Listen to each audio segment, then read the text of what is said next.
نحمده ونستعينه ونستغفره ونؤمن به ونتوكل عليه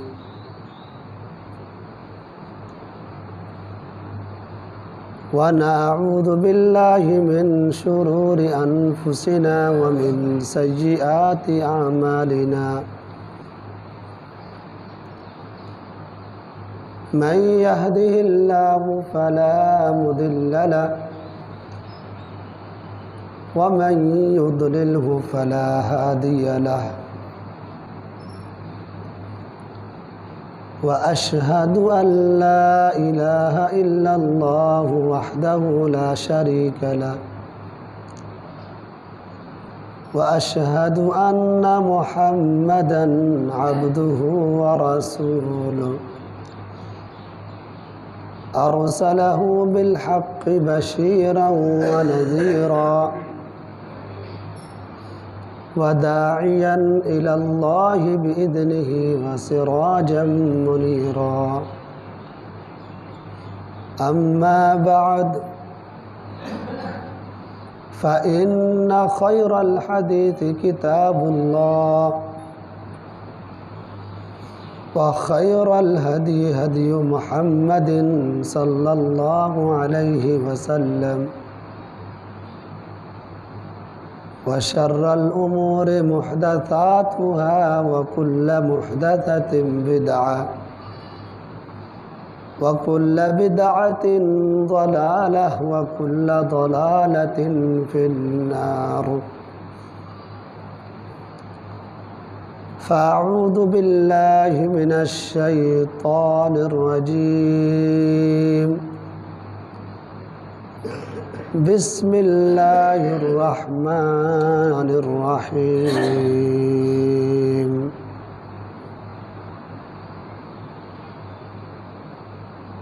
إنا أنزلناه في ليلة القدر وما أدراك ما ليلة القدر ليلة القدر خير من 1000 شهر تنزل الملائكة والروح فيها بإذن ربهم من كل أمر سلام هي حتى مطلع الفجر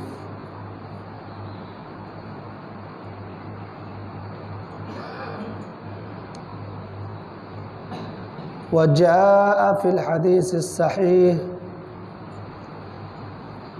عن أبي هريرة رضي الله تعالى عنه قال قال رسول الله صلى الله عليه وسلم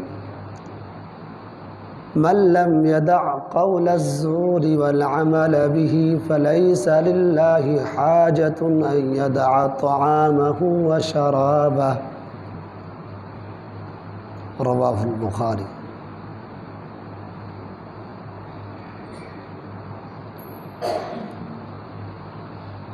وجاء في حديث آخر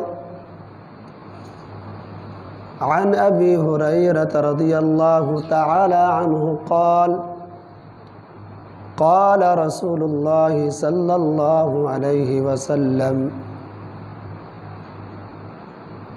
إذا كان يوم صوم أحدكم فلا يرفث ولا يجهل فإن جهل به أحد فقال إني امرؤ صائم متفق عليه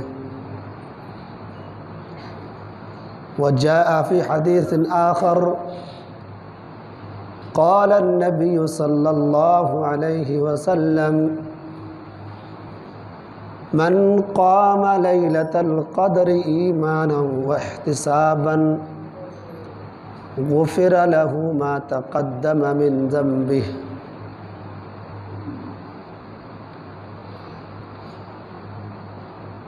متفق عليه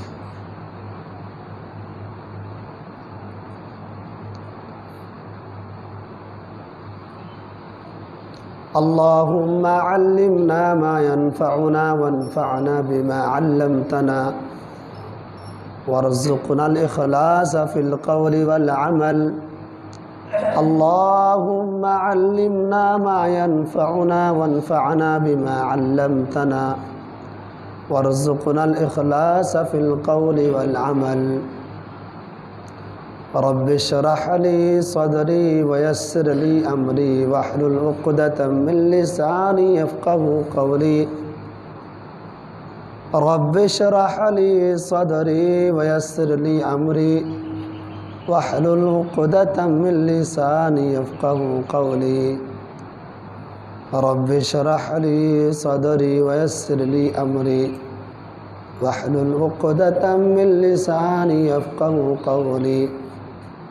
رب زدني علما رب زدني علما اللهم رب زدنا علما نافعا.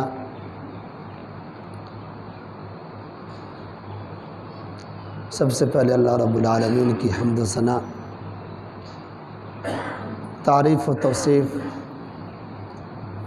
جس نے ہمیں اور آپ کو اشرف المخلوقات بنایا اور ہمیں راہ ہدایت پر چلانے کے لیے، راہ مستقیم پر چلانے کے لیے، راہ ضلالت سے نکال کر راہ ہدایت پر گامزن کرنے کے لیے اللہ رب العالمین نے بے شمار انبیاء کرام کو اس دنیا میں مبعوث فرمایا۔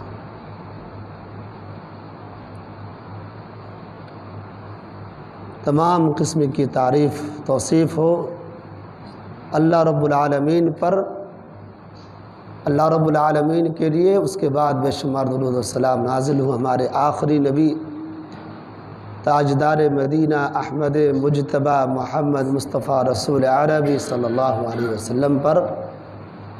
اللہم صلی علیہ بارک وسلم۔ حضرات گرامی، آج کے اس مبارک جمعے میں، جو کہ اس ماہ مبارک کا آخری جمعہ ہے،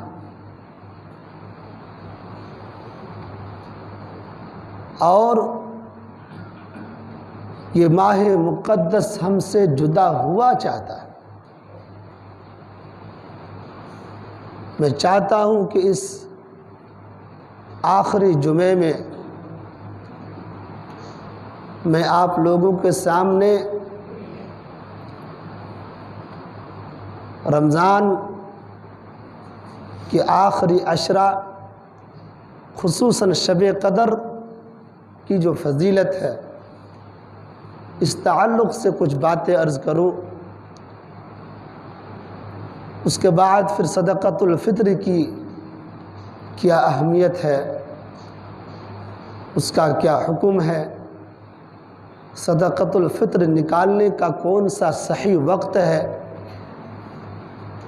اس تعلق سے بھی کچھ اشارہ ہو جائے۔ دعا کریں کہ رب العالمین مجھے صحیح بات کہنے اور ہم تمام مسلمانوں کو ان باتوں پر عمل کرنے کی توفیق عطا فرمائے، آمین۔ عزیزان گرامی، ہم جس مہینے کے اخیر عشرے سے گزر رہے ہیں، یہ ماہ مقدس رمضان المبارک کا آخری عشرہ، اور اسی آخری عشرے میں شب قدر کی رات بھی ہوتی ہے۔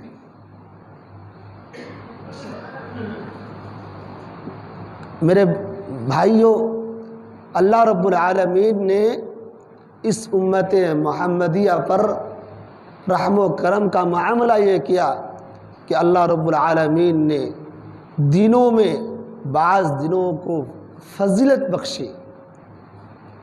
جس طریقے سے اللہ رب العالمین نے تمام انبیاء کرام پر، ہمارے نبی آخر الزماں جناب محمد رسول اللہ صلی اللہ علیہ وسلم کو فضیلت بخشی، تمام فرشتوں پر جبریل امین کو فضیلت بخشی، اسی طریقے سے تمام دنوں میں یوم عرفہ کو فضیلت بخشی گئی، اسی طریقے سے میرے بھائیوں تمام راتوں میں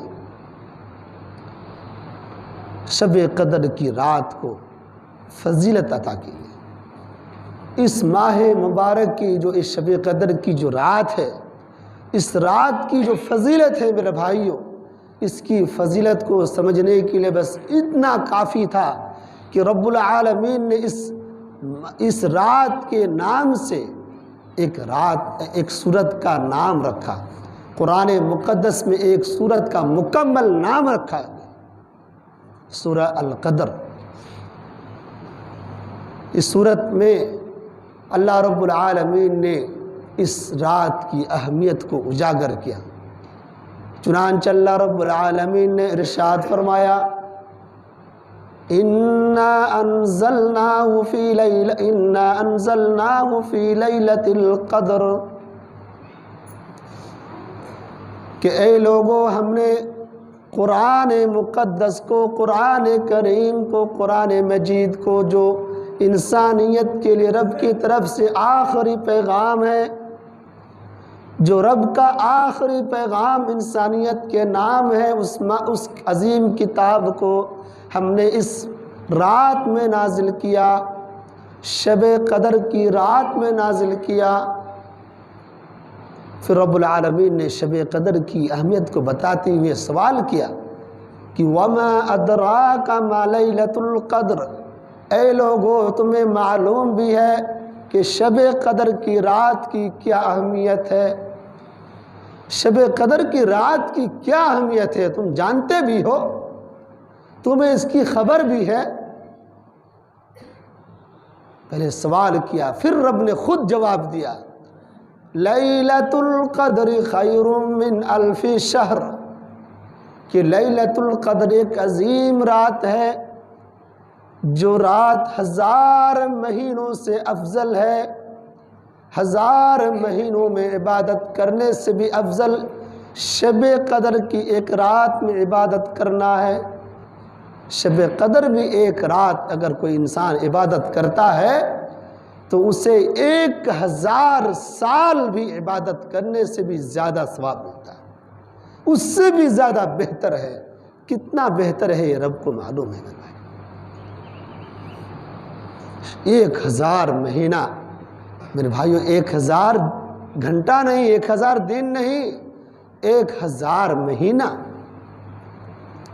1000 مہینہ میرے بھائیوں، آپ اس کو کیلکولیٹ کریں، تقریباً 83 سال 4 مہینے ہوتے ہیں، 83 سال 4 مہینے۔ ابھی ہماری اس مجلس میں شاید اکا دکا کوئی آدمی ہوں گے جو اس عمر کو پہنچے ہوں گے، جن کی عمر 83 سال سے زیادہ ہے، ہماری اس پوری بستی میں شاید اکا دکا کوئی ملے۔ آپ میرے بھائی اندازہ کیجئے کہ ایک رات انسان عبادت کرے، ایک رات اس کو نصیب ہو جائے اور پھر اس کو 1000 مہینوں کی عبادت سے افضل اس کو نیکی عطا کی جائے، کتنی جو ہے عظیم یہ رات ہے، کتنی جو ہے عظیم اور کتنا مرتبہ ہے، کتنی جو ہے مقام مرتبہ والی یہ رات ہے میرے بھائی۔ اگر کسی انسان کو کوئی کہہ دیا جائے کہ بھائی آج ہم کو جو ہے کو بہت ایمرجنسی کوئی کام ہے، نائٹ ڈیوٹی ہے، رات کو کرنا ہے، اگر کوئی آدمی ہمارے گھر میں آج جو ہے پوری رات کام کر کے دے گا تو 1 مہینے کی سیلری اس کو دیں گے۔ 5 آدمی چاہیے، 5 مزدور چاہیے ایک رات کام کرنے کے لیے، اس کو سیلری کتنی ملے گی؟ 1 مہینے کی سیلری، 1 مہینے کا پگار اس کو 1 رات میں ملے گا۔ میرے بھائیوں تھوڑا سا سچ بتائیے گا کہ ہم میں سے کوئی آدمی پیچھے رہے گا؟ جو آدمی دہلی میں، بنگلور میں کام کرتا ہے، باہر جا کے جو کماتا ہے کھاتا ہے، وہ آدمی کیا پیچھے رہے گا کہ یار 1 رات محنت کریں گے 1 مہینے کی سیلری ملے گی؟ وہ بھی 1 مہینے کی سیلری کم سم نہیں، بہت زیادہ ملے گی، 50,000 1 رات میں مل جائے تو میرے بھائیوں کوئی بیٹھا رہے گا؟ وہاں اگر 5 آدمی کی ضرورت ہو تو وہاں 500 آدمی پہنچے گا، وہ کہے گا بھائی ہم کو رکھ لو، وہ کہے گا ہم کو رکھ لو، وہ کہے ہم کو رکھ لو. ہوگا کہ نہیں ہوگا؟ کہ بھائی ایک رات کام کرے 50,000 مل رہا ہو تو لڑائی ہوگی کہ نہیں ہوگی اس کام کو کرنے کے لیے؟ ہوگا کہ نہیں ہوگا میرے بھائی؟ سب لوگ سوچیں گے یار میں کام کروں، ایک رات کماؤں گا 50,000 ملے گا، یار کیا کہنے. ہاں 50,000 تو ہم یار 1 مہینہ 2 مہینہ میں نہیں کما سکتے. لیکن یہاں پر کیا ہے، جب نیکی کی باری آتی ہے، ثواب کی باری آتی ہے، تو پھر اس کو لوٹنے والا کوئی نہیں، اس کو حاصل کرنے والا کوئی نہیں ہوتا. یہاں پر جو کوئی ملتا ہی نہیں، ڈھونڈ کے بھی نہیں ملتا. کوئی ایک آدمی اعتکاف میں بیٹھا، کوئی ایک آدمی جو ہے رات کو جاگ رہا. کتنے افسوس کی بات ہے میرے بھائی کہ ہم دنیا کے چند ٹکوں کے لیے ہم رات بھر جاگنے کی ہم جو ہے کیا چھمتا رکھتے ہیں. اس کے لیے ہم مار پیٹ کریں گے، لڑائی جھگڑا کر کے ہم وہ کام کرنا چاہیں گے. لیکن میرے بھائیوں، اور یہاں پر کوئی لمٹ نہیں، رب کی طرف سے کوئی لمٹ نہیں ہے کہ ہاں بھائی 5 ہی آدمی کو ملے گا. ایسی کوئی لمٹ ہے اللہ کی طرف سے کہ بھائی جو رات کو جاگے گا شب قدر کی رات کو 5 ہی آدمی کو ہم اس کو نیکی دیں گے؟ نہیں، کوئی لمٹ نہیں. رب العالمین نے سب کے لیے عام کیا. جو چاہے نیکی حاصل کرنا، آؤ میری رحمت کو لو، سمیٹو، جتنا لینا ہے لے کے جاؤ. لیکن اس کے باوجود میرے بھائیوں ہم لوگ کتنے پیچھے رہتے ہیں. سوچنے کی بات ہے. تو شب قدر کی رات میرے بھائیوں کتنی اہمیت ہے کہ اللہ رب العالمین نے فرمایا کہ لیلۃ القدر خیر من 1000 شہر، کہ لیلۃ القدر جو ہے 1000 مہینوں کی عبادت سے افضل ہے. اس رات میں کیا ہوتا ہے؟ تنزل الملائکۃ والروح فیہا باذن ربہم من کل امر.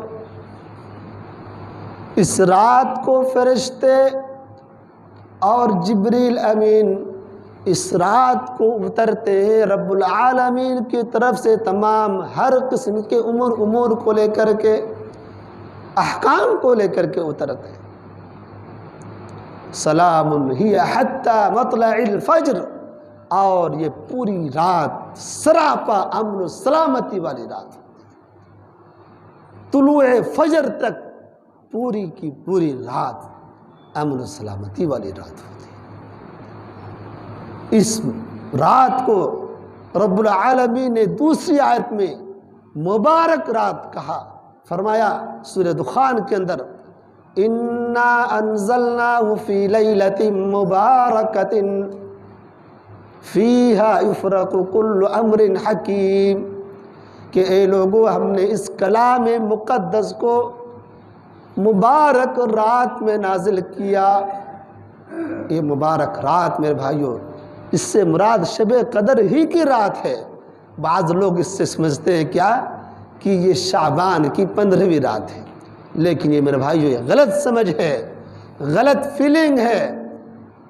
یہ ان کا سمجھنا غلط ہے، کیونکہ رب العالمین نے شب قدر کی رات کو انڈیکیٹ کر دیا ہے کہ یہ مبارک رات، جس رات کو قرآن مقدس کا نزول ہوا، یہ کوئی اور رات نہیں ہے بلکہ یہ شب قدر کی رات ہے. اور اللہ کے نبی صلی اللہ علیہ وسلم نے اس رات کے بارے میں کہا کہ یہ رات رمضان میں ہوتی ہے، اور بھی رمضان کے اخیر عشرے میں ہوتی ہے. اور رب العالمین نے قرآن مقدس میں دوسری آیت میں فرمایا کہ ہم نے اس کتاب مقدس کو اس ماہ مقدس میں نازل کیا. فرمایا کہ شہر رمضان الذی انزل فیہ القرآن، کہ یہ وہ مبارک مہینہ ہے جس مہینے میں قرآن مقدس کا نزول ہوا. اس لیے میرے بھائیوں یہ شب قدر کی اہم رات، جو ہم سے کچھ راتیں گزر چکی ہیں، کچھ رات ابھی ہمارے سامنے ہیں، میرے چند رات باقی ہیں میرے بھائیوں. ہمیں چاہیے کہ ہم جو ہے اللہ کے نبی جناب محمد رسول اللہ صلی اللہ علیہ وسلم کی سنت کی پیروی کریں. اللہ کے نبی صلی اللہ علیہ وسلم کا جو طریقہ تھا کہ آپ اخیر عشرے میں کیا کرتے تھے، حضرت عائشہ صدیقہ رضی اللہ تعالیٰ عنہ بیان کرتی ہیں کہ کان النبی صلی اللہ علیہ وسلم اذا دخل العشر احیا اللیل وشد مئزرہ وایقظ اہلہ، کہ نبی مکرم جناب محمد رسول اللہ صلی اللہ علیہ وسلم جب رمضان کا اخیر عشاء داخل ہو جاتا اپنی کمر کس لیتے تھے اور اپنے گھر والوں کو جگاتے تھے اور اپنے جو ہے رات کو جاگتے تھے، شب بیداری کرتے تھے۔ اللہ کے نبی صلی اللہ علیہ وسلم کیا کرتے تھے؟ اخیر عشرے میں کمر کس لیتے تھے، بالکل پوری تیاری کے ساتھ کمر بستہ ہو کر کے اس اخیر عشرے میں عبادت کے لیے اپنے آپ کو فارغ کر دیتے۔ میرے بھائیو، ہم سال بھر کماتے ہیں، کھاتے ہیں، پیتے ہیں، یہ 10 راتیں ہیں، 10 دن میرے بھائیو، کیا مشکل ہے کہ ہم 10 دن جو ہے اس عظیم فضیلت کو پانے کے لیے ہم 10 دن اللہ کے لیے، ہم اللہ کی رضامندی حاصل کرنے کے لیے ہم قیام کریں، 10 راتوں کو جاگیں، 10 دن ہم اعتکاف میں لگے رہیں۔ میرے بھائی، اللہ کے رسول صلی اللہ علیہ وسلم ہر مہینہ جب سے یہ رمضان کا روزہ فرض ہوا تھا، آپ ہر جو ہے مہینہ کیا ہے، ہر رمضان کو آپ یعنی اخیر عشرے کو اعتکاف کرتے تھے۔ لیکن جو آپ کا آخری رمضان تھا، اس رمضان کو آپ نے 20 دن کا اعتکاف کیا۔ ہر رمضان میں آپ اخیر عشرے میں کیا ہے، قرآن کا ایک بار دور کیا کرتے تھے، لیکن آپ جو رمضان آپ کا آخری رمضان تھا اس میں آپ نے 2 بار آپ نے کیا ہے اعتکاف کیا، یعنی 2 بار دور کیا قرآن مقدس کا جبریل امین کے ساتھ۔ اور اس ماہ مقدس میں جو فضیلت ہے کہ 1000 مہینوں کی عبادت سے افضل ہے، اس میں بھی اور کیا فضیلت ہے کہ اللہ کے نبی صلی اللہ علیہ وسلم نے ارشاد فرمایا، من قام لیلۃ القدر ایمانا واحتسابا غفر له ما تقدم من ذنبه، کہ جو شخص لیلۃ القدر میں ایمان کے ساتھ ایمان کی حالت میں اللہ پر ایمان رکھتے ہوئے ثواب کی امید کرتے ہوئے اس رات کو قیام کرے، رب العالمین اس کے پچھلے تمام گناہوں کو معاف کر دیتا ہے۔ میرے بھائیوں، علماء کرام نے لکھا ہے کہ یہ قیام کرنے سے اس کے پچھلے تمام گناہ جو ہے کیا ہے، جو صغائر جو گناہ ہے صغیرہ، وہ تمام معاف ہو جاتے ہیں۔ جب کوئی بندہ رات میں جاگے گا تو کیا وہ توبہ نہیں کرے، استغفار نہیں کرے گا؟ جب توبہ کرے گا، استغفار کرے گا، اس کی برکت سے اس کے کبیرہ گناہ بھی دھل جائیں گے۔ اس لیے میرے بھائیوں، اس رات کو حاصل کرنے کی ہمیں کوشش ہونی چاہیے، ہمارے اندر جذبہ ہونا چاہیے، فکر ہونی چاہیے، ہمیں اس کے لیے تڑپ ہونی چاہیے، ہمیں اللہ سے دعا کرنی چاہیے، اللہ سے مانگنا چاہیے کہ اللہ تو ہمیں اتنی عظیم والی رات ہمیں عطا کر۔ اسی طریقے سے میرے بھائیوں، رمضان کا جو ہے آخری ہفتہ چل رہا ہے، کچھ راتیں کچھ دن باقی رہ گئے۔ میرے بھائیوں، اب تک ہمارے اندر کوئی چینجنگ نہیں، اب تک ہمارے اندر کوئی تبدیلی نہیں آئی، کوئی تغیر نہیں ہوا۔ جو رمضان کا مقصد تھا، اللہ رب العالمین نے فرمایا تھا کہ ہم نے رمضان کی مبارک جو رمضان کے جو روزے کو ہم نے فرض کیا، کیوں؟ تاکہ تم متقی پرہیزگار بن جاؤ، تمہارے اندر تقوی طہارت پیدا ہو جائے، تم جو ہے ہر طرح کی جو ہے یعنی گناہوں کے کاموں سے، غلط کاریوں سے تم توبہ استغفار کر لو، تم جو ہے متقی پرہیزگار بن جاؤ، تمہارے اندر خشیت الہی پیدا ہو جائے۔ لیکن میرے بھائیو، اب تک کوئی جو ہے تبدیلی نہیں۔ شاید اللہ کسی کو توفیق دیا۔ اللہ کے نبی صلی اللہ علیہ وسلم نے ایک حدیث کے اندر، جس کی راوی ہے ابو ہریرہ ہے، جو بخاری کی روایت ہے، اللہ کے نبی صلی اللہ علیہ وسلم نے ارشاد فرمایا کہ من لم يدع قول الزور والعمل به فليس لله حاجة ان يدع طعامه وشرابه، کہ جو شخص جھوٹ بولنا نہ چھوڑے، جھوٹ کے مطابق عمل کرنا نہ چھوڑے، جھوٹ بولنا، دغا بازی کرنا، دھوکہ دینا، فریب کرنا، کسی سے غلط کام کرنا اور غلط طریقے سے اپنے سامان کو بیچنا، یا دنیا میں جتنے طریقے جو غلط چیزیں ہیں وہ اپنے آپ کو اگر وہ نہ چھوڑے، اس سے الگ نہ کرے، غیبت ہے، چغلی ہے، یعنی اتہام ہے، اور دیگر جو غلط چیزیں ہیں میرے بھائیوں، ان چیزوں سے اگر انسان پاک صاف نہ ہو جائے، ان چیزوں سے انسان کیا ہے الگ نہ ہو، تو اللہ کے نبی صلی اللہ علیہ وسلم نے فرمایا کہ من لم يدع قول الزور والعمل به فليس لله حاجة ان يدع طعامه وشرابه۔ تو رب العالمین کو ایسے لوگوں کے بھوک اور پیاسا رہنے سے کوئی فائدہ نہیں۔ اللہ کو کوئی ضرورت نہیں ہے کہ ایسا آدمی جو جھوٹ اور چغلی، غیبت اور جھوٹ کے مطابق کام کرنا، اور جو ہے دغا بازی، فریب کاری اور زناکاری، بدکاری، فحش کام کرنا، اور نشہ اور جوا کھیلنا، تاری اور جو ہے نشہ پینا، میرے بھائیوں شراب اور جوا اور یہ سب چیزیں غلط چیزیں ہیں۔ اگر ان چیزوں سے انسان الگ نہ ہو سکا، رمضان کا مبارک مہینہ بھی گزر گیا، تو میرے بھائیوں ایسے لوگوں کی جو ہے بھوک اور پیاس سے اللہ کو کوئی ضرورت نہیں۔ میرے بھائیوں بھوکا پیاسا رہنا اصل مقصد نہیں ہے۔ اصل مقصد کیا ہے کہ ہم کیا ہے اللہ کے حکم کو اپنے پر لاگو کریں، اللہ کے حکم کو مانیں۔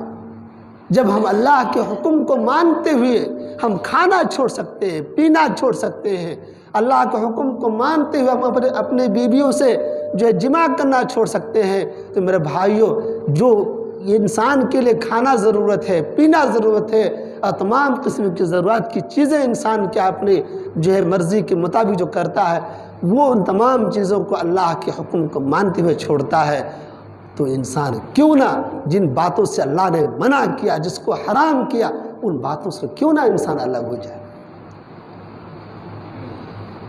انسان اگر اس سے بھی الگ نہیں ہوتا تو میرے بھائیوں کیا فائدہ۔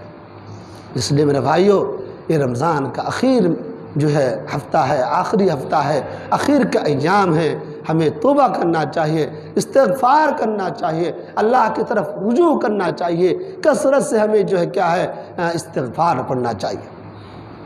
ہم کثرت سے اللہ کے سامنے معافی مانگیں، اللہ کے سامنے گڑ گڑائے، اپنی آنکھ سے آنسو نکالیں۔ میرے بھائیوں آنکھ سے آنسو نکالیے۔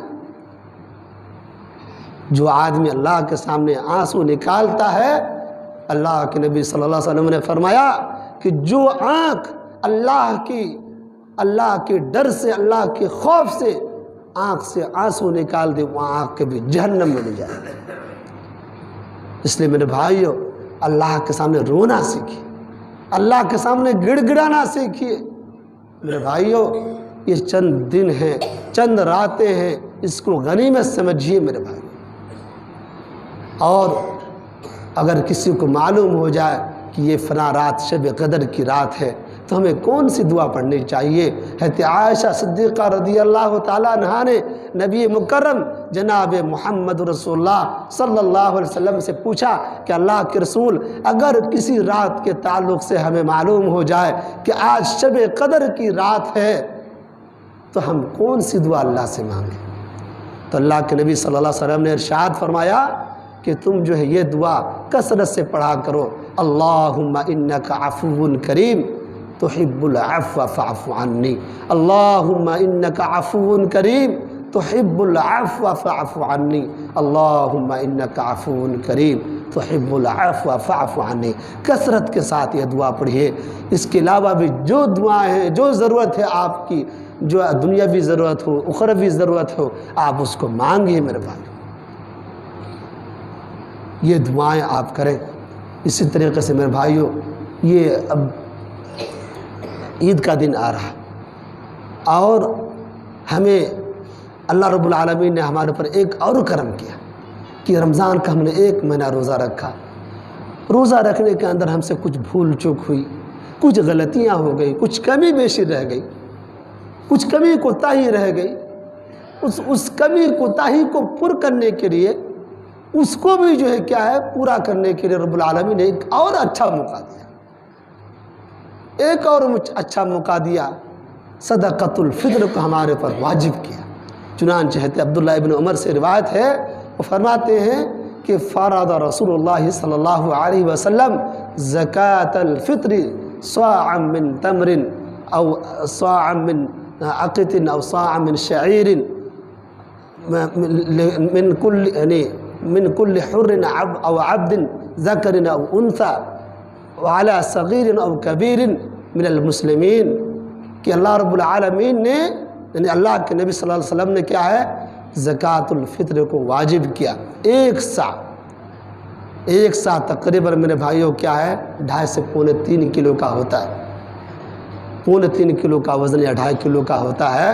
تو وہ یعنی ایک مقدار ہوتا تھا پیمانہ عرب کے اندر، مدینے کے اندر، اس کے مطابق تو وہ ناپنے سے تقریباً 2.5 کلو یا 3.25 کلو ہوتا ہے۔ تو اتنا فرض کیا، کھجور ہے، گیہوں ہے، جو ہے، جو بھی وہاں پر چلتا تھا اس زمانے میں وہ دیتے تھے، یعنی کھانا میں سے جو انسان اپنے کھانے میں استعمال کرتا ہے۔ اس کے بارے میں کہا کہ یہ کیوں؟ تو کہا کہ طہرۃ للصائم وطعمۃ للمساکین، کہ یہ صائم جو روزہ دار ہے اس روزے دار کو پاک صاف کرنے کے لیے، اور جو غریب ہے، فقیر ہے، مسکین ہے، محتاج ہے، ان فقراء مساکین کے کھانے کے لیے۔ اس لیے میرے بھائیوں جو بہتر ہے کہ انسان غلہ نکالے، چاول نکالیے، آپ گیہوں نکالیے، مکئی نکالیے، یہ کیا ہے آپ زکوٰۃ الفطر میں نکالیے، 3.25 کلو نکالیے، کم سے کم 2.5 کلو، 3.25 کلو نکالے زیادہ بہتر ہے۔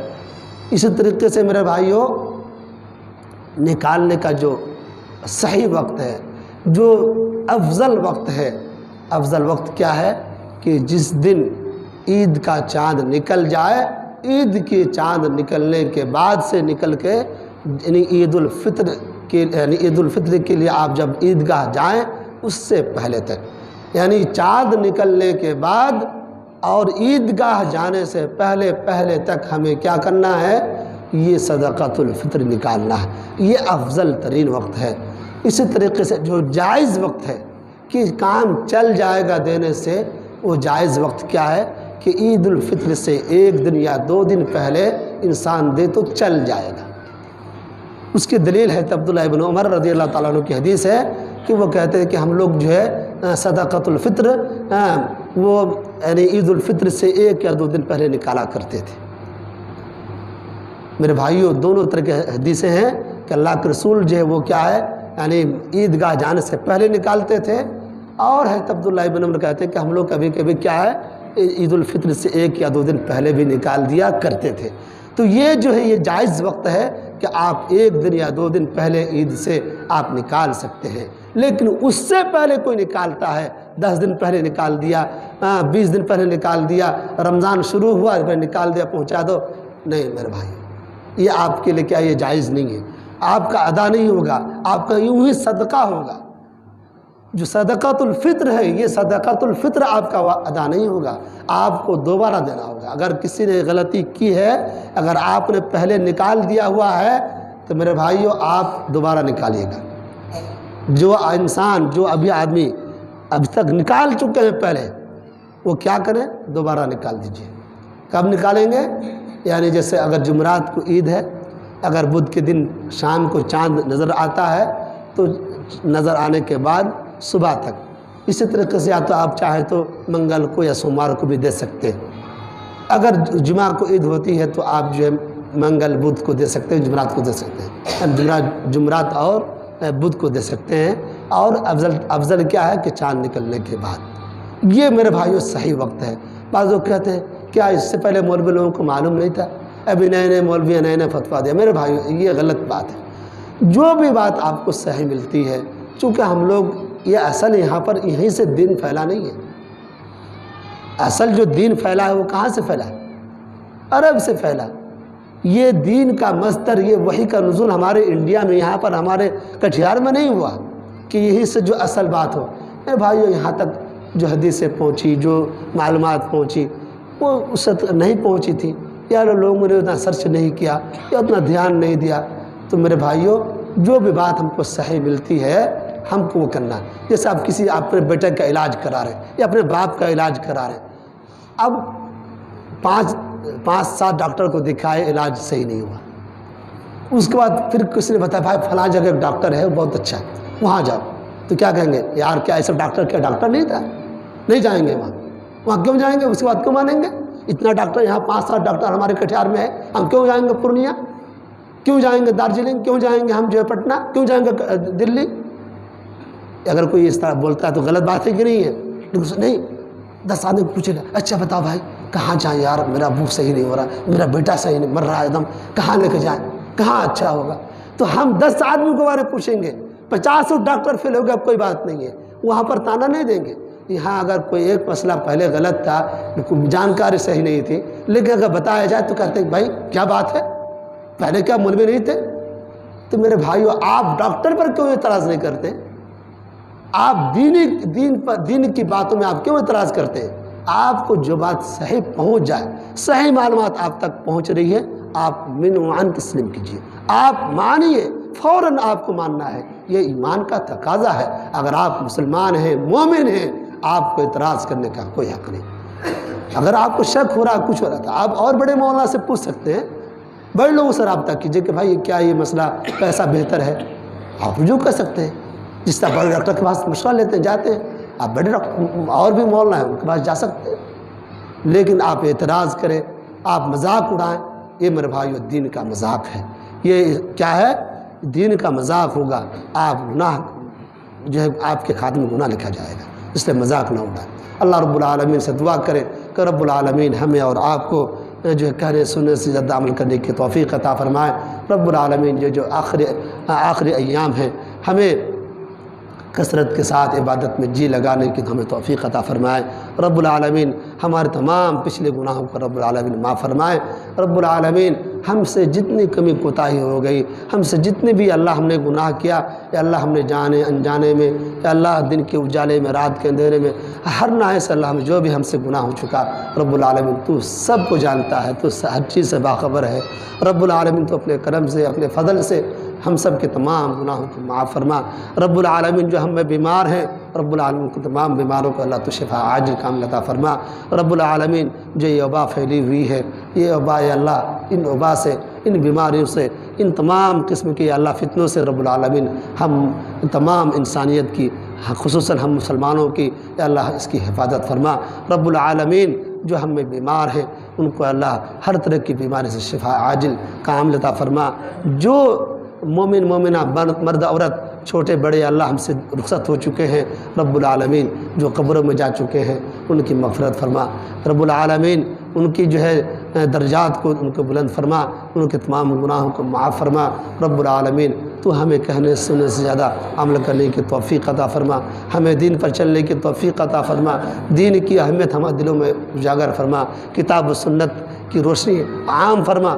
رب العالمین تو ہمارے ملک میں، ہمارے ہندوستان میں جو وبا پھیلی ہوئی ہے، ہر جگہ جو پریشان ہے، رب العالمین جو غریب مزدور، یا اللہ جو بھی لوگ بیمار ہیں، جو ہاسپٹل میں دم توڑ رہے ہیں، یا اللہ ہر طریقے اللہ جو بھی اس وبا میں پریشان ہیں، تمام لوگوں کی اللہ تو حفاظت فرما، سب کو اللہ ان بیماری سے نجات عطا فرما۔ رب العالمین تو ہمیں اپنے جو ہے شریعت پر چلنے کی توفیق عطا فرما، ہمیں مرتے دم تک اس اسلام پر ہمیں قائم و دائم رکھ، جب تک تو ہمیں دنیا میں زندہ رکھ، ایمان پر زندہ رکھ، جب ہمارا خاتمہ ہو ایمان پر ہمیں خاتمہ نصیب فرمانا، مرتے وقت ہماری زبان پر کلمہ توحید، کلمہ لا الہ الا اللہ محمد رسول اللہ جاری فرمانا۔ ربنا تقبل منا انک انت السمیع العلیم وتب علینا انک انت التواب الرحیم، وصلی اللہ وسلم علی نبینا محمد وعلی آلہ وصحبہ اجمعین۔ بارک اللہ لنا ولکم فی القرآن العظیم ونفعني وإياكم بما فيه من الآيات والذكر الحكيم إنه تعالى جواد كريم ملك بر رؤوف رحيم۔